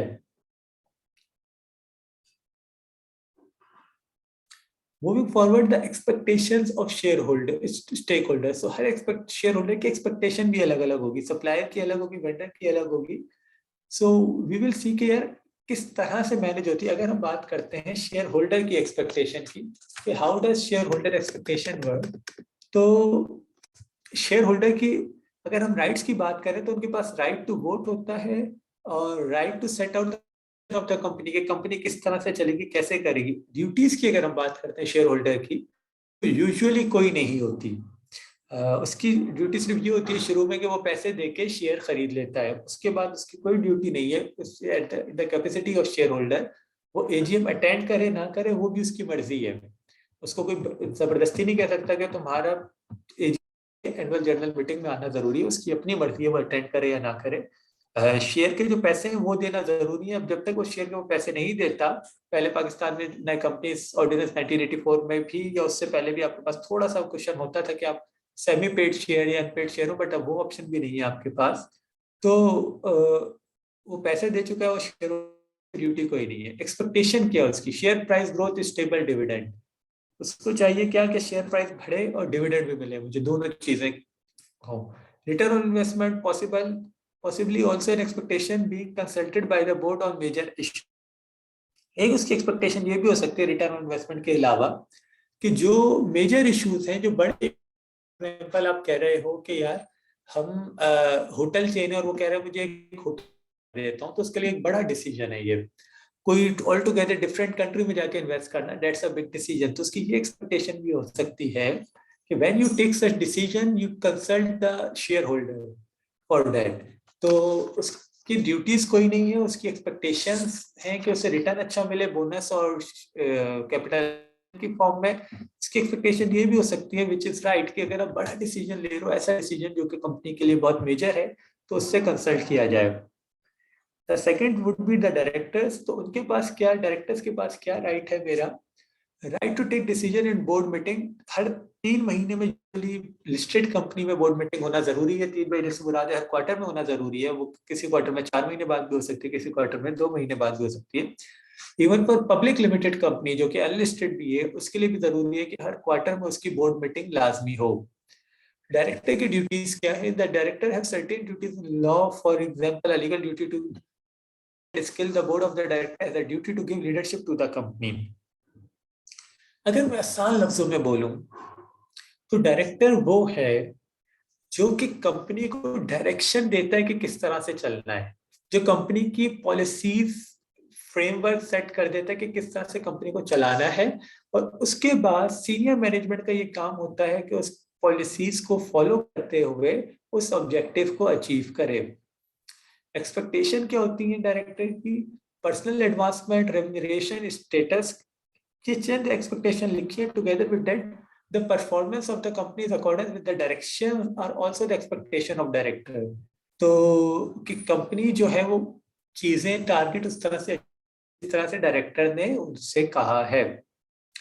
सीनियर मैनेजर्स यूजुअली राइट्स उनके एम्प्लॉय वाले राइट्स होते हैं, वो senior management are the employees. So जो एम्प्लॉइज के राइट्स होते हैं जो under the agreement with the company, वो उनके राइट्स हैं. Duty to carry out the delegated task in accordance with the contract of employment, जो कॉन्ट्रैक्ट ऑफ एम्प्लॉयमेंट में और जिस तरह से उन्हें बोर्ड सजेस्ट करेगा, they will achieve those tasks, do those things. Personal advancement, remuneration, status, possibly I believe that they should have power to make strategic key decision. तो जो भी एम्प्लॉय होता है वो आगे बढ़ना चाहता है, वो चाहता है वो उससे बेहतर रोल मिले, बेहतर से बेहतर काम मिले, प्रमोशन मिले, पैसे ज्यादा मिले, बोनस मिले. और कई जगह एम्प्लॉयज को ये भी होता है कि यार जो डिसीजन मेकिंग भी है, मुझे हर डिसीजन के लिए बोर्ड के पास जाने की जरूरत नहीं होनी चाहिए. आई शुड हैव दैट पावर जहाँ पे मैं खुद से वो डिसीजन ले सकूं, मैं खुद से वो चीजें कर सकूं. So that can B of the employees. इसी तरह से अगर आप सोचेंगे कस्टमर के बारे में भी, तो कस्टमर के राइट्स क्या है? कस्टमर का राइट होगा कि उससे सही प्रोडक्ट मिले, सही प्राइस पे मिले, जो चीजें एग्री टू उस पे मिले. कस्टमर की ड्यूटी क्या है? सो directly until unless you think anything agree with him specifically, customer की कोई इस तरह से ड्यूटी नहीं होगी. बट अगर आप एक्सपेक्टेशन की बात करेंगे तो इसकी एक्सपेक्टेशन भी होगी कि यार जो मैं प्रोडक्ट ले रहा हूँ that's is the best product at this given price, and जो उसमें चीजें लिखी हुई हैं, जो चीजें मुझसे एग्री की गई हैं, वो सब चीजें उसके अंदर मौजूद हों. आगे other stakeholder, for example, employee express fair play, customer expectation, the nature of the goods and services they receive, वो उनके एक्सपेक्टेशन के मुताबिक, और सप्लायर का होगा कि गुड बिजनेस चीजें डिलीवर हो जाए टाइमली, तो पैसे उसको मिल जाए जो भी मेरे टर्म्स एग्रीज है. कम्युनिटी एक्सपेक्ट कर सकती है कि यार मेरे लोगों को रोजगार मिले. For example I tell you, जब थर्ड प्रोजेक्ट है तो थर्ड प्रोजेक्ट में ये रूल है कि अगर आपको एक सर्टेन परसेंटेज ऑफ लेबर जो कि अनस्किल्ड है वो लोकल होना जरूरी है, और जो स्किल्ड है उसकी भी सर्टेन परसेंटेज आप लोकल को लेंगे. Why is that? Because community think there कि यार जब हमारे एरिया में प्लांट लग रहा है, we have the first right. इसलिए वो इंश्योर किया जाता है जब कोई भी पोजीशन ओपनिंग आए तो आप सबसे पहले लोकल्स को ऑप्शन दें if they want to take this job, और वो उनके पास नेसेसरी स्किल्स हैं फॉर दैट जॉब. और स्किल के लिए मैं मेजरली इसलिए कह रहा हूँ कि स्किल में तो आप यूजुअली कहते हैं ना, वो स्किल का भी मसला नहीं है, उस केस में वो राइट उनको दिया जाए. The general public and government might expect a company to show concern for the environment and to reduce pollution from develop environment friendly heating. तो जो गवर्नमेंट है वो ये चाहेगी कि उसके रेगुलेशन फॉलो हो, एनवायरनमेंट को खराब ना किया जाए, एनवायरनमेंट को सही रखा जाए, और उसकी बेसिस के ऊपर आप काम करें. अगर आप ये देखेंगे तो डिफरेंट स्टेक होल्डर्स के पास डिफरेंट राइट्स हैं, और वो अपने हर स्टेक होल्डर के राइट्स फुलफिल हो, उसके राइट्स में इंफ्रिंजमेंट ना हो. अच्छा, यहाँ पे before moving forward, let me share my screen and I would like to go on another question. हम एक क्वेश्चन करते हैं नेक्स्ट, और just give me a moment. अगर कोई सवाल भी हो, क्वेश्चन भी हो, so just let me no.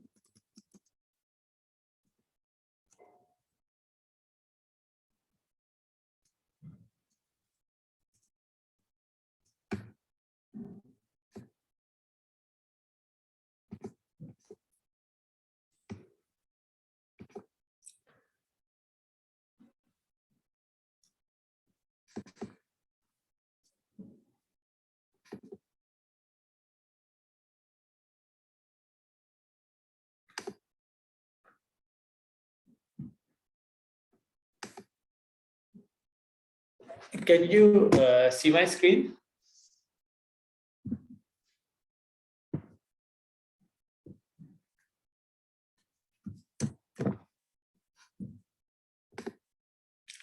Thank you. So अगर हम दूसरा सवाल देखते हैं 1.2, that is Ansar Private Limited has recently been registered as a private limited company. It is in the process of developing vision and mission statement. Ms. Shense Ghafoor, the CEO, has advised her team to formulate vision and mission statements similar to MEL Limited, which is the largest listed engaged in the same business. Ansar भाई जिन्होंने एक recently private company बनाई है वो सोच रहे हैं कि विजन और मिशन स्टेटमेंट बनाएंगे। जो शेंसे गफूर जो उनकी सीईओ है उन्होंने एडवाइस किया टीम को जो कि फॉर्मुलेट करेगी विजन और कि सिमिलर बना ले MEL लिमिटेड की जो इस लार्जेस्ट कंपनी है लिस्टेड कंपनी सेम बिजनेस के अंदर। सवाल क्या पूछा गया हमसे? सवाल ये पूछा गया है list down the purpose of vision and mission statement. वो क्या मुख्तलिफ वजूहात है जिसकी वजह से हम विजन और मिशन स्टेटमेंट बनाते हैं। Explain whether you agree with Senge's approach of developing vision and mission statement similar to those of MEL कि वो चाहता है कि हम नई कंपनी है और हम अपना विजन और मिशन ऐसा बना लें जो कि बिल्कुल ही सबसे बड़ी कंपनी का है। तो do you agree with that और not?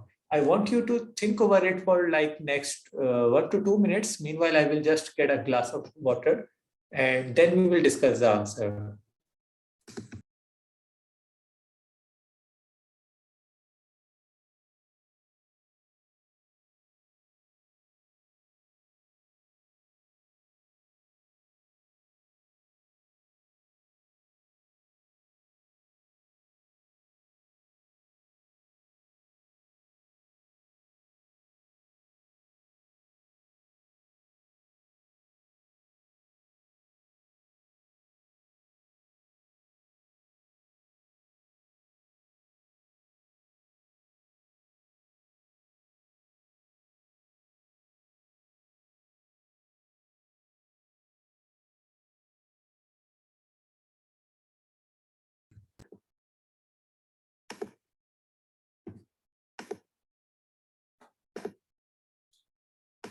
So yes, if we come to the number one part, that is list down the various purpose of mission and vision statement. Just write down in chat box what comes to your mind कि क्या वजूहात है जिसकी वजह से हम mission और vision statement बनाते हैं।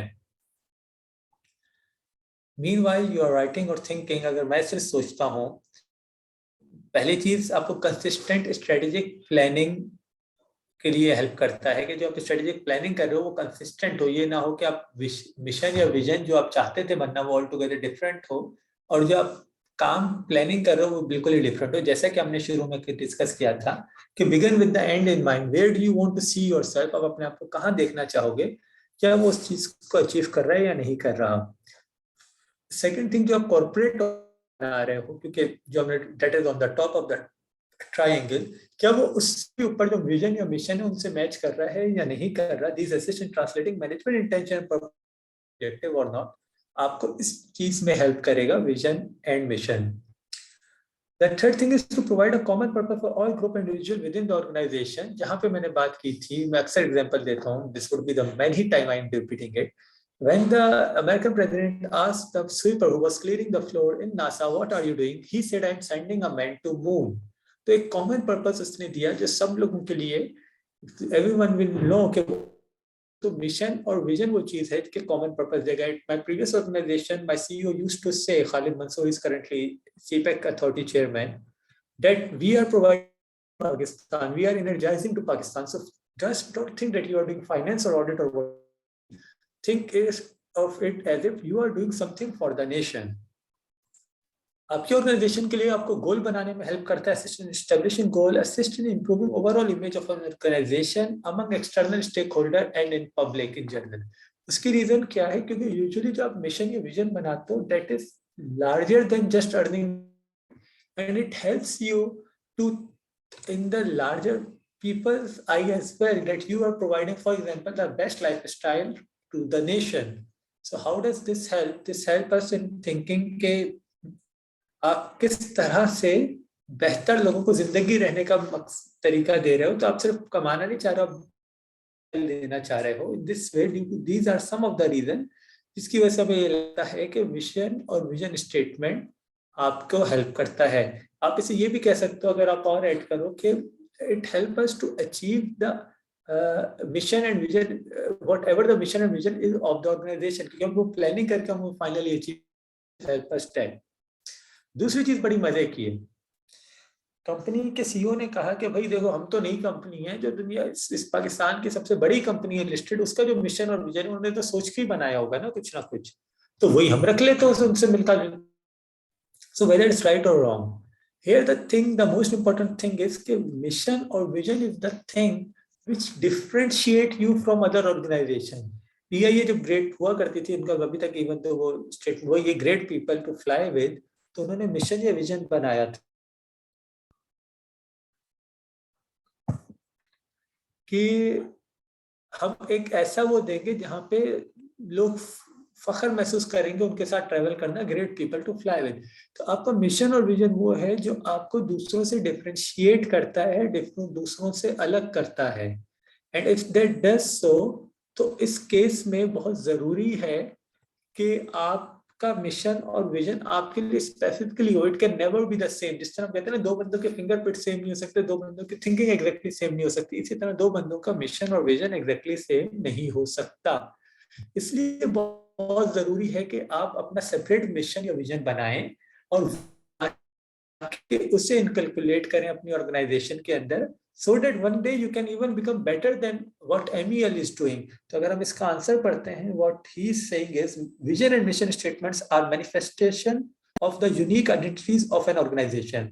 These statements are reflection of business philosophy, purpose of business and distinctive capabilities of an organization that distinguish it from others. वही बात कि जो आपको दूसरों से अलग साबित करती है, जो आपको दूसरों से डिस्टिंग्विश करती है, वो आपका विजन या मिशन होगा।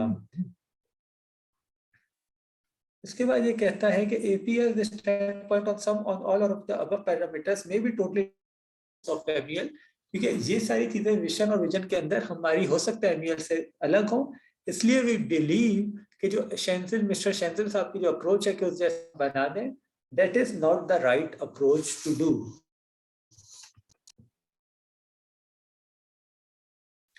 यहाँ पे हम एक सवाल और देखते हैं, keep it as your assignment, जो इसको हमसे डिस्कस करेंगे, and then we will keep it as assignment कि आपको मिशन स्टेटमेंट बना के आनी है for the next class which will be tomorrow. East West Center of Peace, a not-profit organization, has recently received substantial donation from a group of overseas philanthropists. मदद करने वाले लोगों से उन्होंने एक सब्सटेंशियल अमाउंट रिसीव की है। EWCD has ambition plan to develop the institution into an absolutely world-class research and teaching university cum hospital in the country. The hospital would provide infrastructure, facility, and medical care by a team of able consultants. It is envisaged to provide treatment for diabetes, which is growing at an alarming rate and adversely affecting the health of a large segment of the population in all age groups. The university would also help to produce qualified doctors who would specialize in the treatment of patients suffering from highly debilitating disease. ठीक है भाई, आपको एक ऐसा hospital के लिए आपको वो पैसे मिले बहुत सारे, जो कि आपको हेल्प करेंगे एक ऐसा हॉस्पिटल और यूनिवर्सिटी बनाने में, जो वर्ल्ड क्लास फैकल्टी होगी, वहाँ पे वर्ल्ड क्लास डॉक्टर्स होंगे, और वो डायबिटीज के पेशेंट को मेजरली उनका इलाज करने के लिए बहुत तेजी से बढ़ रही है और बहुत खतरनाक बीमारी है। रिक्वायर्ड क्या है? Prepare a mission statement for EWCD स्टेटिंग it's purpose and identifying its core value. तो उसने इंपॉर्टेंट चीज क्या बताई मिशन स्टेटमेंट में? इसका पर्पस और इसकी कोर वैल्यू क्या है। The mission statement should be brief, simple, and clearly highlight the important purpose, intent, and aspiration of EWCD. तो कल की क्लास, हम अभी क्लास खत्म नहीं कर रहे, लेकिन कल की क्लास जब हम स्टार्ट करेंगे, so we will start with the mission statement and answer to this question. I want you to seriously, even those who listen it on recording या जो ऑनलाइन अभी देख रहे हैं, कि इसको बैठ के लिखना, इस स्टेटमेंट को इस तरह से लिखना as if you are doing it in exam, और how would you write it, and then we will discuss what should be the answer. ठीक है, आपका answer may not necessarily be exactly match with the suggested answer, but when filling the requirement of this question और not. तो ये assignment है for all the students, and we will be discussing it in our next class. So coming back to the next topic, just give me a moment. और यहाँ तक कोई सवाल भी है, so just let me know.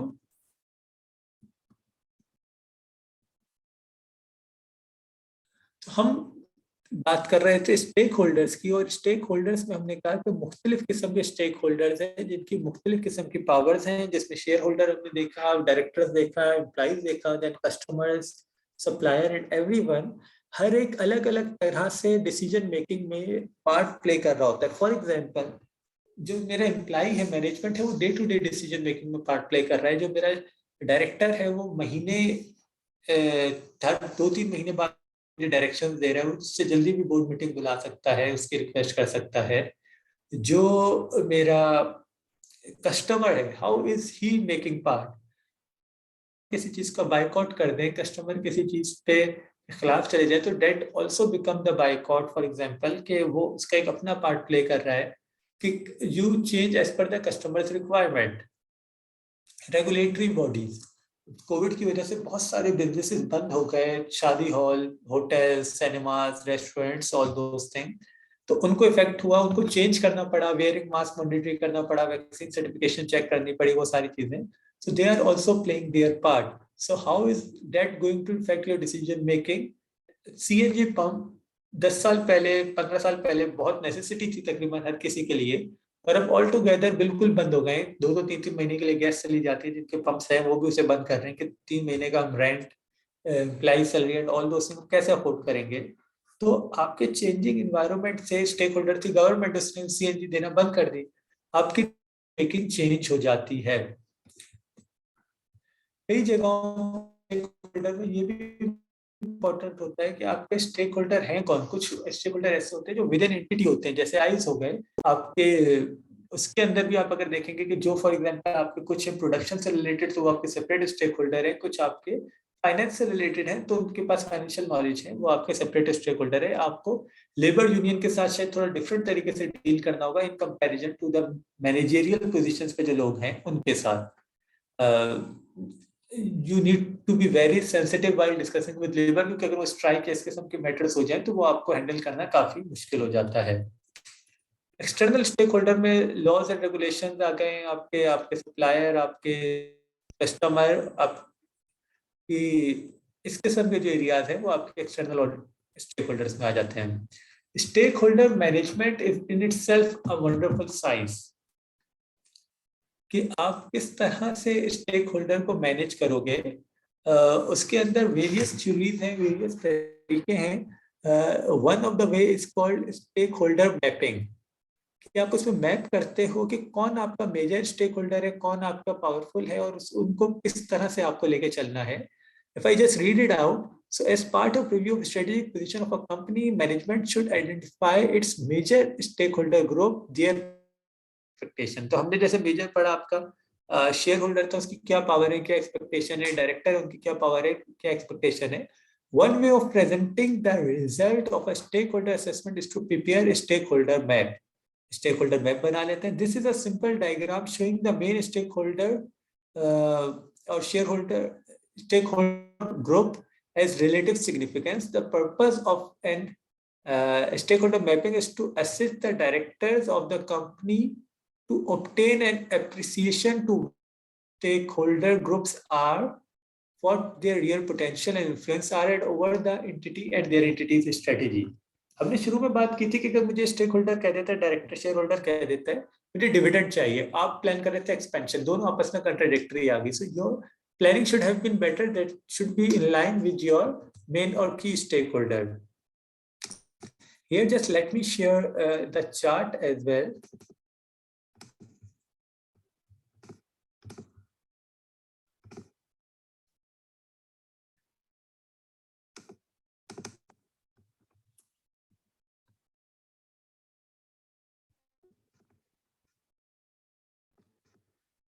अगर इसे आप देखें, so how is he explaining it?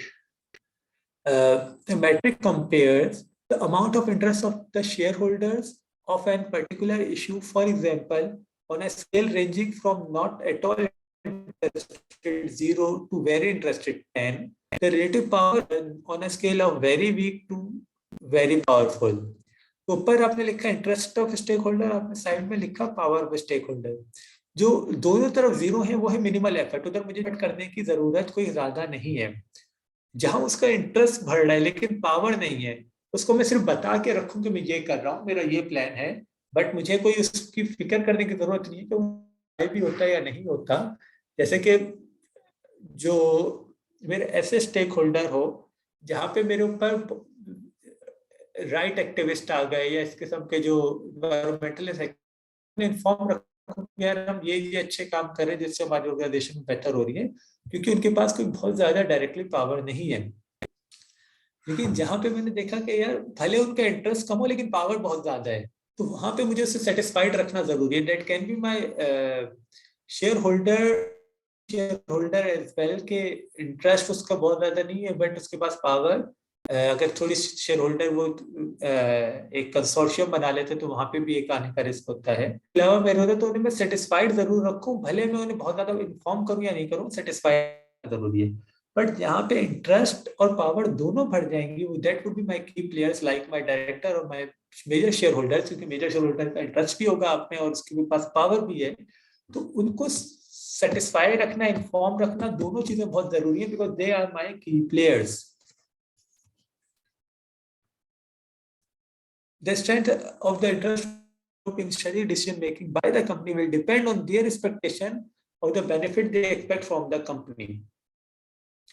So यहाँ पे हम फर्स्ट चैप्टर ऑलमोस्ट खत्म कर रहे होंगे, जहाँ पे वो कह रहे हैं recommended course of action for the board of director is indicated in each quadrant matrix. The key stakeholders are those who have considerable power or influence and have a strong expectation about the strategic choices of the company. जैसे हमने बात की directors की या की, यार उनके पास power भी है, उनके पास वो भी है, they also want to remain abreast as well, इसलिए they are very important to us और we need to make sure that they are our happy stakeholder. The cultural context एक इसमें और चीज जो ये ऐड कर रहा है, it is also important to remember relative importance of stakeholder group for an entity and the way in which management response to the interest of the stakeholder group will vary according to the culture. The culture of the country, region in the entity operates and culture of the organization itself and its senior management. For example, कुछ organisation में हम कहते हैं Sethia culture है, आपको जो सेठ ने कह दिया, जो मालिक ने कह दिया, आपको बस वही करना है, you don't have any other option.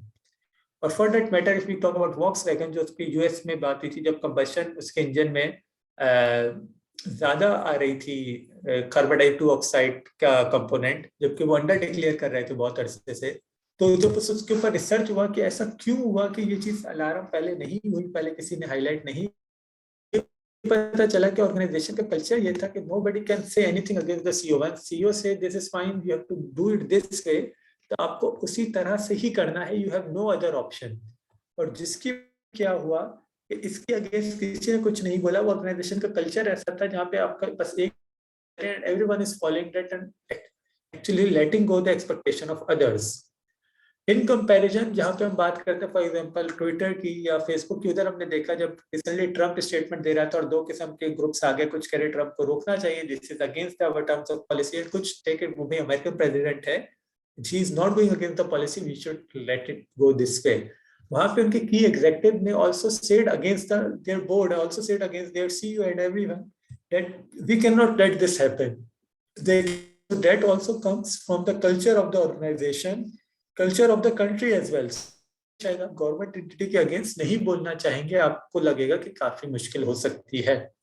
Pakistan में भी शायद कुछ ऐसे सेक्टर्स होंगे जिसके अगेंस्ट आप ना बोलना चाहें, यू विल फील कि as a culture of this country और region this is not acceptable. But on the contrary there will be countries जहाँ पे आप किसी के अगेंस्ट कुछ भी कह सकते हैं, और उसको किसी भी तरह आप ये कह सकते हैं कि हम भले फॉलो करें ना करें, सो that will depend on the change culture of the entity as well. With that, we end our first chapter. We will briefly give an overview of what we have learned in first chapter, and then in tomorrow's class we will be starting second chapter and doing the questions of from first chapter. अगर हम chapter overview देखते हैं तो हमने सबसे पहले strategy को define किया, स्ट्रेटजी है क्या चीज, उसके अंदर हमने डिफरेंट लेवल पे बात की कि कॉर्पोरेट पे, बिजनेस पे, फंक्शनल पे, फिर हमने टेक्निकल और ऑपरेशनल लेवल भी बात की कि जो बिल्कुल ही अगर डे टू डे लेवल पे आ गई है टेक्निकल वीकली प्लानिंग और इस तरह से जो है, फिर हमने सालाना प्लानिंग, वो सारी चीज़ों की हमने बात की। Strategic and business analysis process में हमने ये बात की कि हम पोजीशन अपने आप को कहाँ देखते हैं, चॉइस हमारे पास क्या है, और फिर स्ट्रेटेजी इनटू एक्शन के वो एक्चुअली जब हम काम कर रहे हैं वो हम कैसे distinguish between vision, mission, goal, objective and plans. हमने उसको डिफाइन किया कि विजन हम फ्यूचर में देख रहे हैं, मिशन बनना चाहते हैं, गोल हमारे क्या चीजें हैं जो हम चाह रहे हैं, ऑब्जेक्टिव को हमने स्मार्ट से डिफाइन किया कि measurable, attainable, realistic, time bound, और प्लान्स फिर उसको अचीव करने के लिए हमारे प्लान्स क्या हैं जिसके थ्रू हम अचीव करेंगे। हमने इंटेंडेड और इमरजेंट स्ट्रेटेजीज में डिफरेंशिएट किया। आज हमने देखा कि किस तरह से इंटेंडेड वो है जो हम खुद से बना रहे हैं, और इमरजेंट स्ट्रेटेजी वो है जो कि बन जाती है due to change in environment, हमें अपनी स्ट्रेटेजी को चेंज करना पड़ता है। हमने फ्यूचर बेसिक को डिफाइन किया कि वहां पे हम विजन बनाएंगे, हम देखेंगे विजन बना के हमारे पिछला टाइम कैसा गुजरा, उससे हम क्या सीखते हैं, और फिर क्या हमारा विजन रियलिस्टिक है या नहीं है, और हम उसको किस तरह से अचीव करेंगे, हम उस पर बात करेंगे। और लास्ट हमने बात की कि हमने शेयर होल्डर या स्टेक होल्डर्स जो हैं उसके ऑब्जेक्टिव, मिशन, विजन हमारा किस तरह से उसके साथ फिट इन होता, वहां पे देखा पावर मैट्रिक्स को, कि हमने कहा कि यार जिसके पास पावर भी नहीं है, जिसके पास ना पावर है ना उसके पास इंटरेस्ट है, तो मुझे उसकी बहुत ज्यादा फिक्र करने की जरूरत नहीं है। लेकिन अगर इंटरेस्ट बहुत ज्यादा है, भले पावर कम भी है, I need to keep that person informed. अगर कम है और पावर है तो I need to keep that satisfied, but अगर दोनों चीजें ज्यादा है तो that is my, and I need to ensure कि वो मेरा एक हैप्पी स्टेक होल्डर हो। With that, we will be finishing our class. अगर कोई सवाल है, कोई क्वेश्चन है, so just let me know. Otherwise, we will be ending our class in next 30 seconds.